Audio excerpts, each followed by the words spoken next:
Honorable Congresswoman of US, Ms. Tulsi Gabbard. She was born in American Samoa and her family moved to Hawaii when she was 2 years old.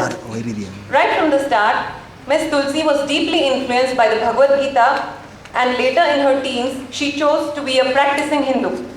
She joined the Hawaii state legislature in 2002 at the age of 21, thereby becoming the youngest person ever elected to the Hawaii state legislature. She served in the Hawaii National Guard the next year and in 2004 went to Baghdad to be a medical operations specialist. By doing this, she became the first elected official in the state of Hawaii to ever step down from public office to voluntarily serve in a war zone. A big round of applause, please. In 2008, she was deployed to Kuwait to work with the nation's counter-terrorism trainees. And in the year 2010, Ms. Tulsi was elected to serve the Honolulu City Council. In 2011, Ms. Tulsi was commissioned a captain in Hawaii's National Guard and served as a company commander with 75 soldiers reporting to her. In 2012, Ms. Tulsi ran for US House of Representatives for Hawaii's 2nd Congressional District and won by a huge margin. On January 3rd, 2013, she took her official oath of office in the US House of Representatives, swearing in on the Bhagavad Gita.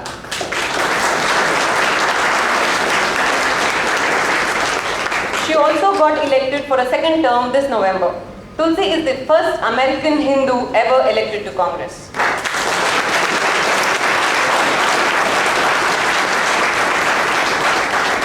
She is currently the youngest female serving in Congress and is also one of the only 2 female combat veterans in the US House. Tulsi possesses the rare combination of youth and experience. People perceive in her a maturity and depth that is far beyond her age. And it is with all humility does she credit her unique and inspiring life to the Bhagavad Gita. She is an ardent believer of the Bhakti and Karma Yoga. Tulsi has won many awards and accolades, including the honor from the Kuwait National Guard, which she was the very first woman to receive. Ladies and gentlemen, please put your hands once again to welcome Ms. Tulsi.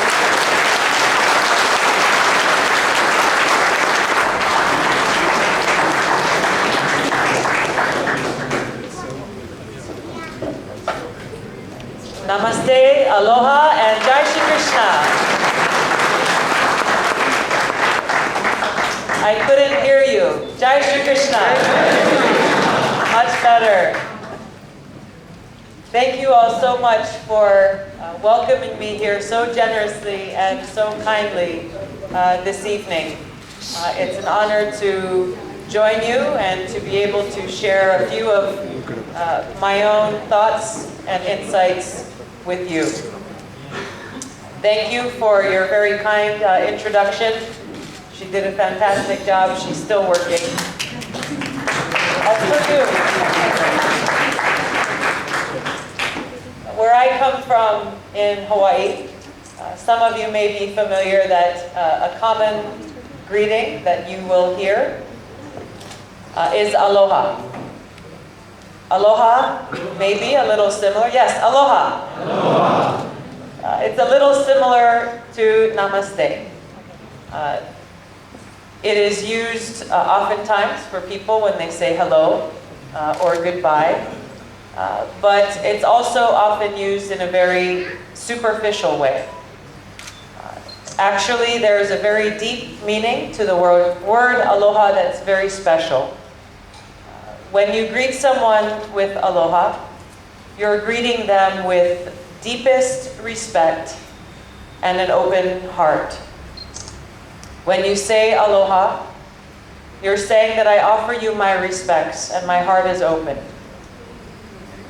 Lord Chaitanya Mahaprabhu teaches us that only one who has such aloha, such respect and an open heart, can truly chant the holy names of God. Lord Chaitanya's prayer is one should chant the holy names of the Lord in a humble state of mind, feeling oneself to be lower than the straw in the street. One should be more tolerant than a tree, devoid of all sense of false prestige, and ready to offer all respects to others. In such a state of mind, one can chant the holy names of the Lord constantly.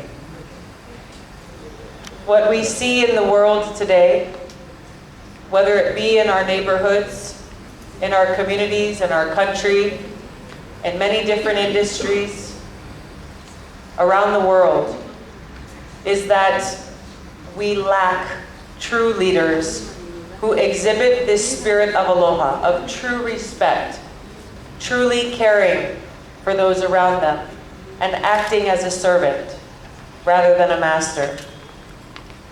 Whether it be in the realm of politics, in government, whether it be in business, in education, in healthcare, in entertainment, whether it be in our communities or in a very personal way, in our families. We need such self-realized, self-satisfied leaders. Unfortunately, as we turn on the news at night and we see the pain and the suffering around the world, we see this as a product of the fact that so many of our leaders do not have this aloha. They don't understand what it means to be a servant leader. They're not striving to live by these principles of aloha. The decisions that they make, the actions that they take, are only about themselves and their own selfish ambition. Whether it's their care for political power, for fame, for money, for status, for glory. This is their motivation. And we see as a result, the people and our environment suffer. As was mentioned in the introduction, I took my congressional oath of office on the Bhagavad Gita. And since then, many people asked me why I made that choice. Why did I choose to take this very important oath on the Bhagavad Gita? And my answer to them is actually very simple. Lord Krishna and his words, his teachings to all of us in the Bhagavad Gita are my life and my soul. His teachings of bhakti and karma yoga are truly the foundation and the motivation for my life. Actually, the Bhagavad Gita, for all of us, is the perfect textbook for anyone who wants to learn how to be a servant leader.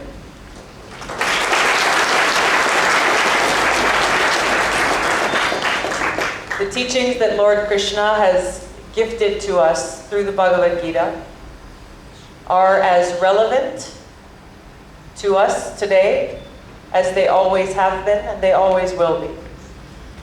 Whether you're a small child or you're a parent, a teacher, a student, a businessman or woman, an educator, a politician, every single one of us in our own lives has the opportunity to learn this greatest gift from Lord Krishna, to study this textbook on how we can apply these principles of servant leadership in our own lives. In my life, it was through the practice and the following of karma yoga and bhakti yoga taught in the Bhagavad Gita that I gradually realized my true identity, my spiritual essence, and my purpose in life. I came to realize and truly understand that my body, this body, is not actually who I am. It's temporary, not eternal, and it's like a garment. It's like a piece of clothing that you wear and then you leave behind.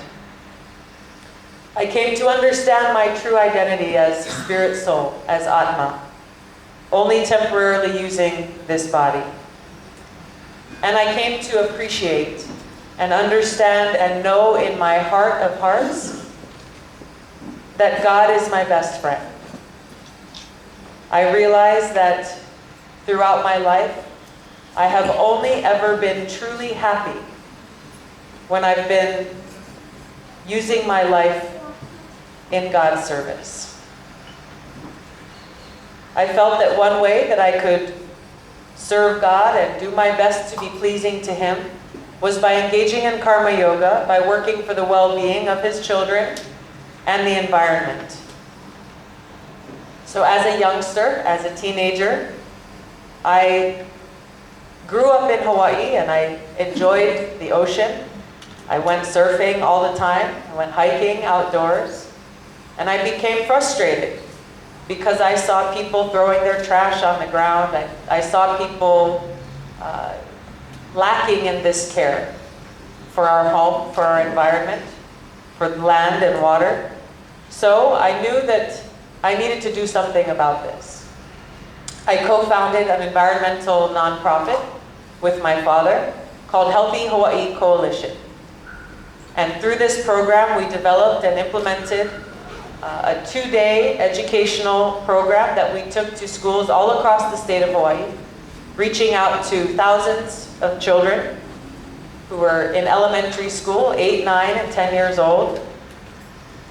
And our program taught them the importance of protecting our land and our precious water, as well as the consequences of their daily actions. That when you throw your trash out the car window, it can end up in your drinking water. That the very seemingly small actions that we take every single day in our life have very real consequences. My motivation in doing this was I wanted to share with these young people, with these children, the importance and the very great responsibility that every single one of us has to take care of Mother Earth. I'll never forget the very happy feeling that I had in my heart when I was teaching these children and I saw the light bulb go off in their eyes. I saw the excitement in their eyes at learning something that they knew was important. They were eager, they were excited, and I knew that as this light bulb was going off, they would take these important lessons and they would carry them back home with them. They would tell their mother and their father, "Don't you know if you do this, something bad will happen?"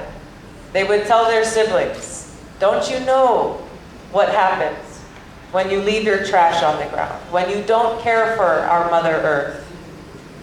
And as I saw this excitement in their eyes, I felt this deep happiness in my own heart. I felt this feeling of great reward that I had never experienced before in my life, just doing actions for myself, doing things that I thought might be fun for me or might make me happy. And having gone through that experience, I knew one thing very clearly, that I wanted to keep doing more.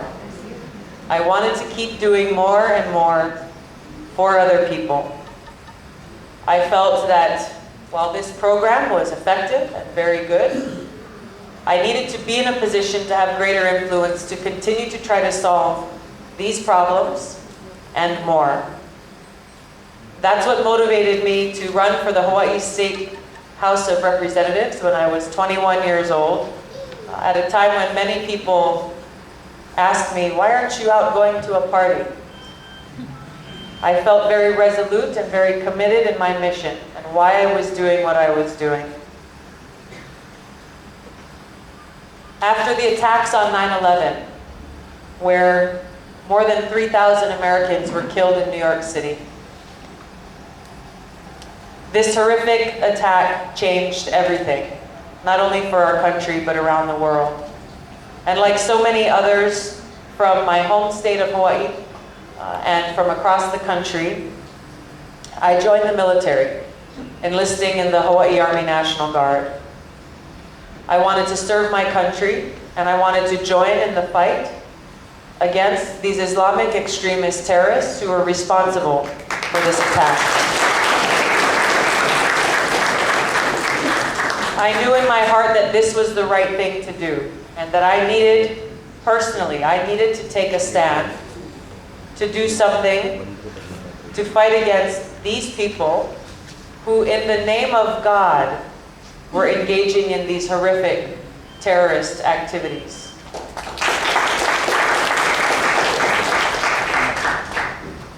So less than a year later, in 2004, I was campaigning for re-election in Hawaii. It looked to be a very easy re-election. My opposition was very minimal, and I was feeling very content and peaceful. Hawaii is a beautiful place. I was with my family and with my friends. But then the brigade combat team in my military unit was called up for a deployment to Iraq. I found out that close to 3,000 of my brothers and sisters would soon be deploying to this far-off land, deep in conflict, but I wasn't among those who were called up. For whatever reason, I was being allowed to continue my life in my beautiful home without disruption. I was faced with a decision, one, between an easy re-election to my state house seat, and the other, volunteering to deploy with my brothers and sisters to Iraq. I knew in my heart there was no way that I could stay home in the safety of Hawaii, of my job and my family and my friends, and watch my brothers and sisters march off into combat and possible death while I stayed in Hawaii. I couldn't stay home and watch them say goodbye, knowing that that may be their last goodbye. I withdrew from my re-election campaign and volunteered to join them.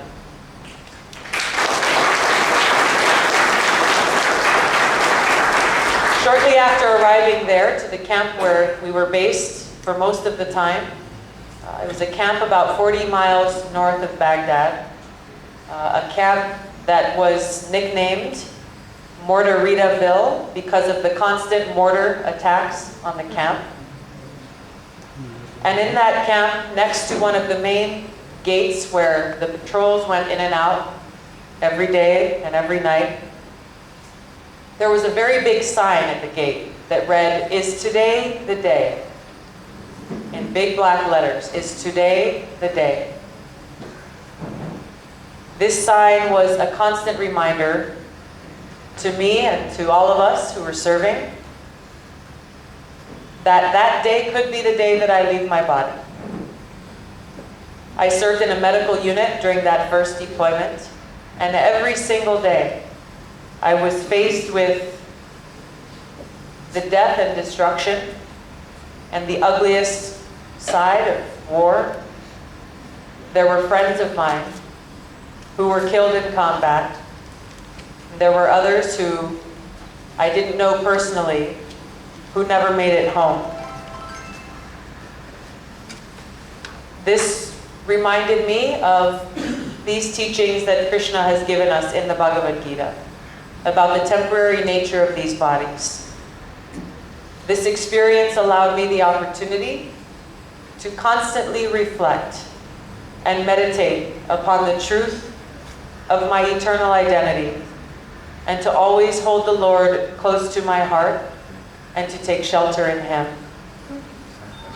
I can tell you there were many, many nights when I would be finished with my work day and I would go back to the tent that I shared with about 12 other women, crawl into my sleeping bag with my flashlight and my Bhagavad Gita, and meditate on Krishna's words. And I'd like to share with you a few of the verses that I turned to and held close to my heart during these difficult times. Krishna says, "The soul can never be cut into pieces by any weapon, nor burned by fire, nor moistened by water, nor withered by the wind.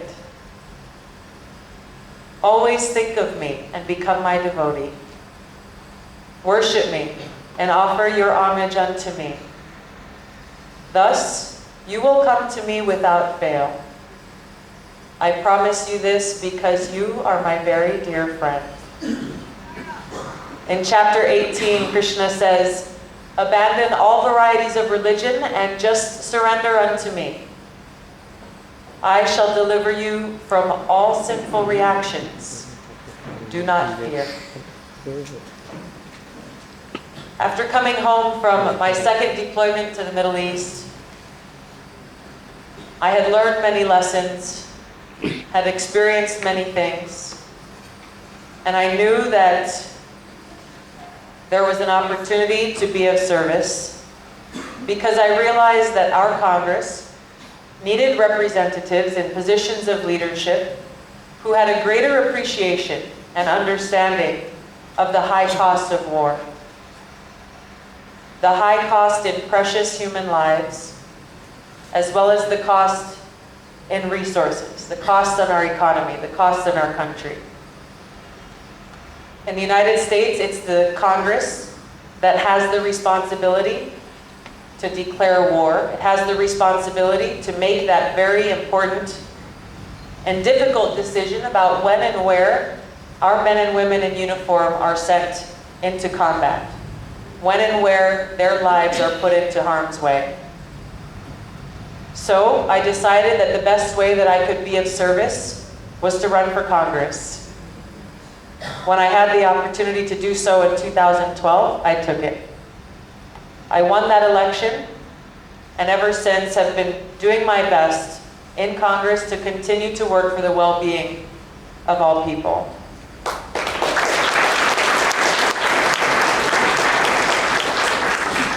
I truly believe, and I know, that if those of us who are in positions of leadership anywhere, if we truly live in the spirit of karma and bhakti yoga, if we're motivated out of actual true respect, out of a real sincere love and care for others, if we see ourselves as servants working for the well-being of others in all that we do, then our world can become a much better and happier place.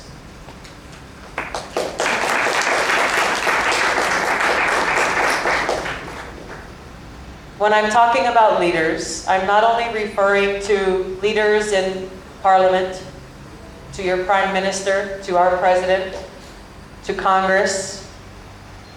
I'm referring to leaders in all sectors, in all industries, in all fields of endeavors. Each of us has the opportunity to apply these principles of karma and bhakti yoga in our own lives.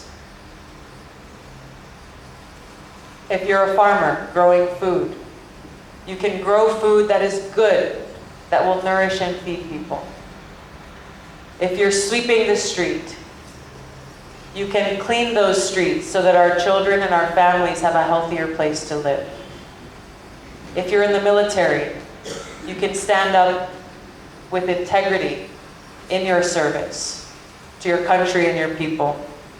If you're a teacher, you can share good ethics, good values, good skills, and this important principle of servant leadership which transcends any religion, any faith, any race, any age, ethnicity, any of these so-called artificial labels that are too often attached to ourselves. These principles of karma yoga can be applied by everyone. Every single one of us can work in the spirit of karma yoga, motivated out of love for God and love for others. Mahatma Gandhi said, this is a very famous quote, I know many of you know, the best way to find yourself is to lose yourself in the service of others. Saint Francis of Assisi said, for it is in giving that we receive. Each of these demonstrate what the Aloha Spirit truly means. It is in this Aloha Spirit that I offer each of you my deepest respect, my love, and my gratitude. Thank you very much for letting me share my heart with you. Jai Shri Krishna. Aloha. Thank you very much.